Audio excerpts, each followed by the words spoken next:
Jadi saya sudah kapok jadi menteri karena banyak yang gagal kalau hanya di level menteri. Kita ingin merubah dari pusat kekuasaan presiden dan wakil presiden. Amin. Waduh, nggak bahaya tak? Caimin kapok jadi menteri gagal? Nyindir Anies yang pernah dipecat jadi mendikbud? Awas nih, ente dikudeta. Yang menentukan organisasi itu berjalan dengan baik apa tidak siapa pertama? Pemimpinnya, jadi rektornya, kepala sekolahnya, ini harus memiliki kepemimpinan yang baik. Karena kepemimpinan itu yang menentukan kualitas sebuah sekolah.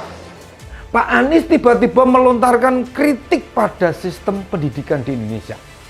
Ada beberapa hal yang dia sampaikan dan tidak sesuai kenyataannya. Padahal rakyat Indonesia tahu Pak Anies itu mantan Menteri Pendidikan Nasional. Lah, apa dia lupa? Kenapa dia hanya menjabat Mendikbud cuma sebentar? Kenapa? Ya, karena tidak sesuai dengan harapan yang dibebankan padanya. Halo, selamat datang di channel Redaksi Jurnal bersama JJ. Ketua Umum PKB, Muhaimin Iskandar, Caimin, mengaku kapok jika hanya sekedar menjabat sebagai menteri saja. Menurutnya, banyak sosok yang gagal ketika hanya menjadi menteri saja. Pernyataan tersebut dia sampaikan saat menghadiri acara yang digelar Konfederasi Serikat Pekerja Seluruh Indonesia, KSPSI di Hotel Peninsula, Jakarta Barat. Caimin juga menyampaikan terima kasih kepada KSPSI yang sudah mendukungnya menjadi cawapres bersama Anies di Pilpres 2024. Caimin kemudian menceritakan satu perjuangan lama bersama dengan Ketua KSPSI Jumhur Hidayat yang ia anggap belum tercapai sepenuhnya. Ia pun langsung menyatakan bahwa sudah jera menjadi seorang menteri. Saat itu Muhaimin memang pernah menjabat sebagai Menteri Tenaga Kerja dan Transmigrasi pada 2009 hingga 2014. Waduh, nyindir Anies apa bagaimana nih Cak? Soalnya Anies kan juga gagal jadi Menteri Pendidikan dan Kebudayaan di periode awal Jokowi menjabat sebagai presiden. Atau lebih tepatnya sih, dipecat. Wah, setelah kemarin nyindir Anies gak terkenal di Jatim, ditolak para kiai, kini nyindir Anies menteri gagal. Apakah Anies gak nyadar disindir kayak begitu? Padahal yang dilakukan oleh Caimin ini sudah masuk pada upaya menjelek-jelekan atau mengolok-olok Anies.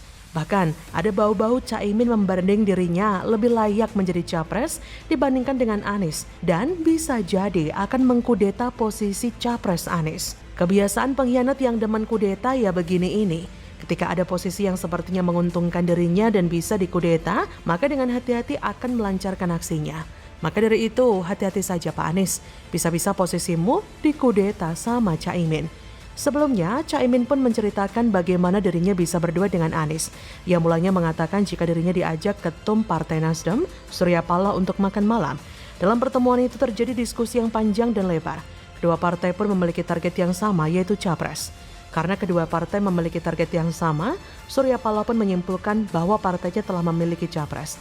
Oleh karena itu PKB kemudian ditawari posisi cawapres. Mungkin ini merupakan awal Caimin memiliki peluang untuk melakukan kudeta pada Anies. Mulai dari sinilah ia mulai menyindir Anies. Proses kudeta ini tentu hampir mirip dengan yang terjadi pada Gus Dur. Bahwa Caimin mengkudeta dan mendepak Gus Dur dari posisi Ketum Dewan Syura PKB lewat muktamar di Ancol pada 2008. Muktamar Ancol itu justru secara terang-terangan mengganti Gus Dur. Bahkan menurut Gus Dur, dalam Tempo edisi 7 April 2008, keponakannya itu sering melakukan kesalahan, gagal mengatur organisasi, bermain mata dengan pemerintah, berambisi menjadi wakil presiden 2009, dan berkonspirasi dengan salah seorang jenderal yang dekat dengan pemerintahan untuk menggulingkan Gus Dur dari jabatannya sebagai Ketua Dewan Syura PKB. Lebih lanjut, Gus Dur pun menyampaikan bahwa dia tidak percaya lagi dengan Caimin karena selalu bermain dua kaki. Gus Dur juga menyebut bahwa Caimin hanya setia kepada dirinya sendiri. Melihat kilas balik perseteruan Caimin dan Gus Dur, bisa jadi Caimin juga akan melakukan hal yang sama kepada Anies. Gus Dur sendiri ya sudah mengakui bahwa Caimin hanya setia pada dirinya sendiri. Jadi kemungkinan setia pada Anies dan mengkhianatinya itu sangat mungkin terjadi. Jadi untuk Anies, hati-hati saja. Bagaimana menurut Anda?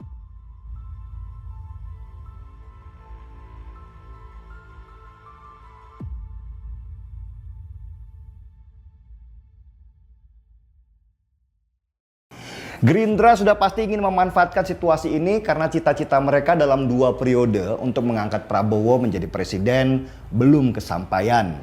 Mungkin Gerindra beranggapan dengan sikap begini ini mereka akan meraup pendukung yang lebih banyak lagi.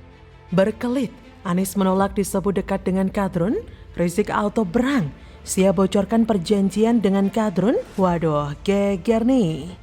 Billboard, baliho, dan spanduk-spanduk dengan foto Rizik bermunculan di mana-mana, yang saat ini masih berstatus bebas bersyarat. Isi baliho itu, kami warga Bogor 2024 satu komando IB HRS. Ini kemunculan pertama Rizik untuk bermain di pemilu 2024. Lantas, kemana dukungan Rizik? Ke Prabowo atau Anies? Halo, selamat datang di channel Redaksi Jurnal bersama JJ. Akhirnya, Anies berkomentar soal kedekatannya dengan Rizik dan ormas seperti FPI. Ia bilang, ia merasa hanya kunjungannya ke FPI yang menjadi sorotan. Padahal, dia juga bertemu dengan tokoh agama lain. Kata Anies melalui akun Twitternya, saya mengunjungi tokoh-tokoh agama semua, tapi hanya kunjungan FPI yang menjadi berita yang luar biasa besar. Saat dia bertemu dengan komunitas keagamaan lain tidak mendapatkan sorotan besar. Padahal sebagai Gubernur Jakarta, ia mengaku dekat dengan seluruh organisasi keagamaan. Kata Anies, baik yang berbasis agama Islam, Kristen, Hindu, Buddha, semua saya jangkau. Dan ketika periode kampanye 2016-2017. Selain itu, Anies mengklaim selama menjabat sebagai gubernur, ia mendukung penuh seluruh organisasi yang memiliki legalitas dari Pemprov DKI. Ia menjelaskan, sebagai gubernur, ia bertugas untuk memfasilitasi dan membuka ruang komunikasi dengan seluruh pihak. Ia berkata, dan harus menerapkan prinsip kesetaraan di dalam membuat kebijakan tidak bersebelah untuk semua kelompok baik agama, etnis, atau suku. Anies dan Imam Besar FPI Rizik Syihab mulai menjalin kedekatan pada Pilkada Jakarta 2017. Kedekatan keduanya mulai tampak kala Anies hadir ke markas FPI sebagai pembicara dalam sebuah seminar di Petamburan 1 Januari 2017. Dan yang namanya rekam jejak digital itu nggak bisa hilang kawan. Ngeles melulu aja nih orang. Pemimpin yang merangkul semua pihak, apakah harus merangkul kelompok intoleran juga Anies? Apakah pernah melihat Jokowi merangkul Rizik DKK? Apakah pernah melihat Ganjar merangkul kelompok pemecah belah bangsa? Merangkul bukan berarti yang bikin rusuh pun ikut dirangkul. Bilang aja kalau kepengen dapat dukungan demi berkuasa.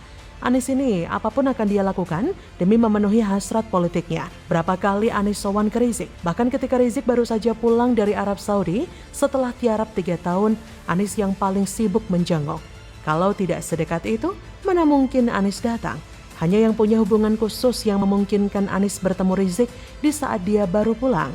Anies ini mau ngomong apapun yang pasti rekam jejak tidak akan pernah bisa hilang.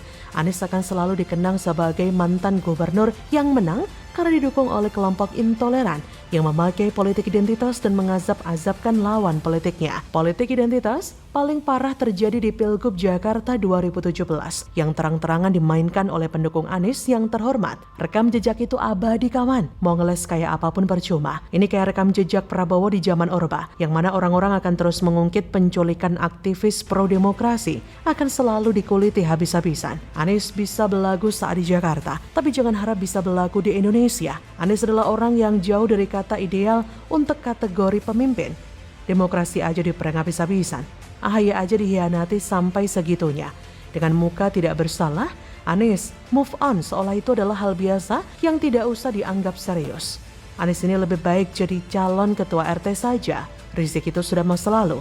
Siapapun yang dia dukung pastilah akan sial dan kalah. Makanya Anies berusaha keras menghilangkan cap politik identitas dan Prabowo juga menempel ke pendukung Jokowi. Tapi pada akhirnya pendukung Rizik akan berlabuh ke dua orang itu kok. Saat itu terjadi, kita akan goreng habis-habisan sampai gosong pekat. Siap-siap sajalah jualan agama kembali gencar dilakukan. Akan ada politisasi agama, jualan azab dan neraka, obral sertifikasi lahan di surga, dan politisasi ayat mayat. Kita akan kembali disuguhkan oleh kebodohan dan kekonyolan mereka dalam berdemokrasi. Bagaimana menurut Anda?